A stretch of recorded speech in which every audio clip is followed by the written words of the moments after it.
So hello everyone, today we are going to learn about the pharmacology of peptic ulcer disease. This is lecture 1. Here there will be a series of the peptic ulcer disease and of the other topics. So first of all we are going to start with the basics of the peptic ulcer disease. So what is a peptic ulcer? It is the chronic mucosal erosion or defect that penetrates up to the muscularis mucosa.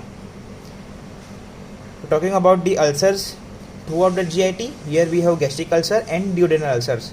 Gastric ulcer in the stomach, sometime in the esophagus, duodenal ulcer into the duodenum.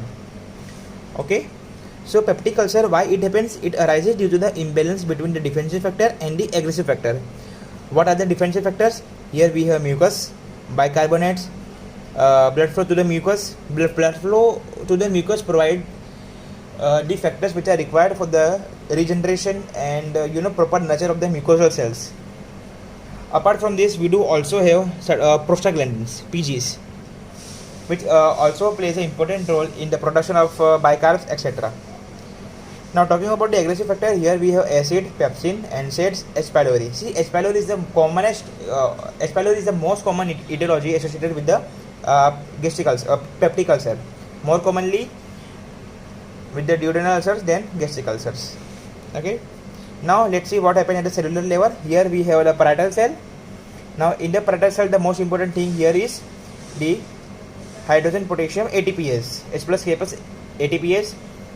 Here we have H2 receptor, M3 receptor and CCKB receptors. Okay, histamine stimulates H2 receptor. The same does by the ACH to the M3 receptor and gastrin to the CCKB receptor.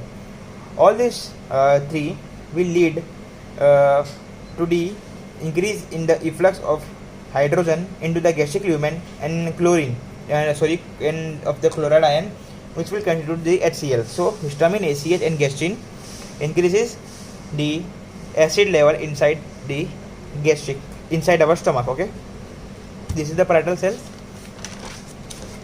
Now here, okay, so increase ACH, increase acetylcholine will directly stimulate the parietal cell through M3 receptor, which will lead to the increased amount of acid in our stomach. Acetylcholine as well as also stimulates the enterochromaffin-like cells, which will release the histamine. Histamine will act on the parietal cell through H2 receptor and increases the acid. Now we have G cell, which are the gastrin cells. As acetylcholine will stimulate the G cells to release gastrin. Gastrin will then directly stimulate the parietal cells to release the acid.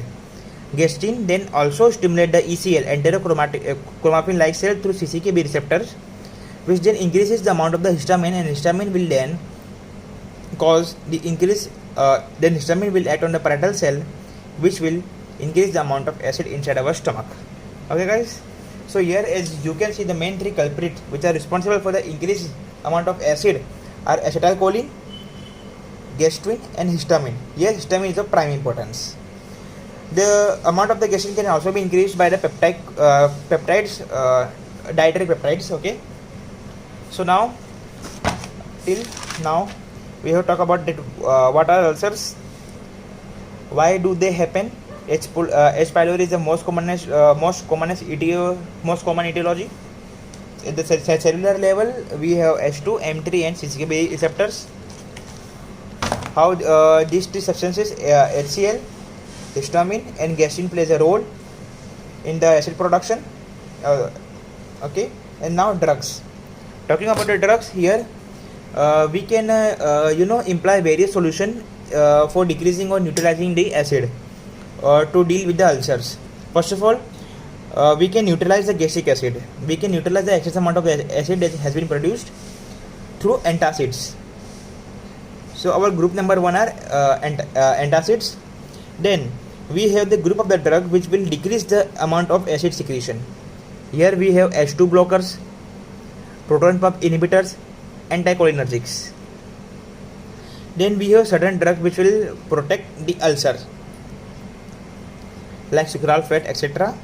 Then there are certain drugs which will heal the ulcers, and at last, for targeting H. pylori, we have certain regimens, okay, which include antimicrobials as well. So here we have talked about the basic things about ulcer. In the next lecture we will talk about the H2 blocker and proton pump inhibitors.